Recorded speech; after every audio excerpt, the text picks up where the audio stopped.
Mēs vēl nezinām rezultātus, taču gribēju pateikt savas pārdomas, ņemot vērā, ko esmu redzējis pēdējā laikā Rīgā. Gribēju atgādināt vadošajām partijām, kas bija progresīvajiem un vienotībai, kad lielā mērā es domāju, ka jūs paši sastrādājāt to, ko jūs sastrādājāt. Un es ceru, ka vēlētājs ar atbildības sajūtu būs to parādījis arī balsošanās. Kāpēc es tieši vēršos pret šīm partijām? Jo tieši jūsu laikā Rīgā tika izdarītas nepieņemamas lietas, ka tu vairs nevar uzticēties labajai praksē, ka tu vairs nevar uzticēties zīmēm, ka tu saproti, ka zīmes ir garām, bet pēc tam vēl tev atnāk sods.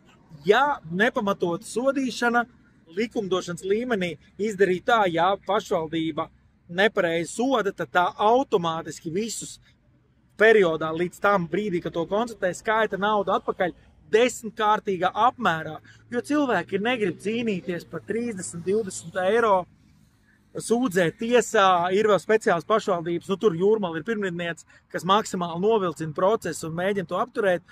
Un tagad mēs vēl nezinām rezultātus, bet es ļoti ceru, ka vienotība vispār netiks ievēlēta Rīgā, tieši par Rīgu runājot, un arī, ka progresīvie netika ievēlēti. Un ja jūs netiksiet Rīgā, es būšu ļoti priecīgs, jo lielākais ieguvums, ka teorētiski jūs izdarīsiet pareizos secinājumus par valdību.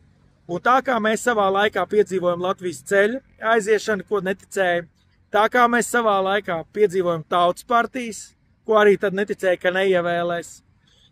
Tāpat es domāju, ka nākamajā saimā, ja jūs būtiski kaut ko nemainīsiet, neievēlēs un aizies pa skūjtāku jaunā vienotība un vecā vienotība. Tās ir tādas lietas, ko cilvēki, es ceru, parādīs un ceru, ka jūs izdarīsiet šos secinājumus. Jo mērķis jau tomēr ir tāds, ka mēs gribam, ka tā ikdiena paliek labāk. Bet tas, ja šādi valda Rīgā, kā to darīja Ķirša vadītā komanda, kā to darīja Olafs Pulks, tas ir ne tikai nožēlojumi, bet tas ir nosodāmi. Un tādas lietas nav pieņemamas. Tad lūdzu skatieties, analizējiet, nevainojiet citus. Ideja ir tāda, ka, ja, teiksim, kaut kādas kreisās Krievu partijas vairāk dabūs balsis, tas ir jūsu nopelns. Tā kā tas bija tagad, tas bija nepieņemami 2024. 2025. gadā. Tā kā gaidam rezultātus.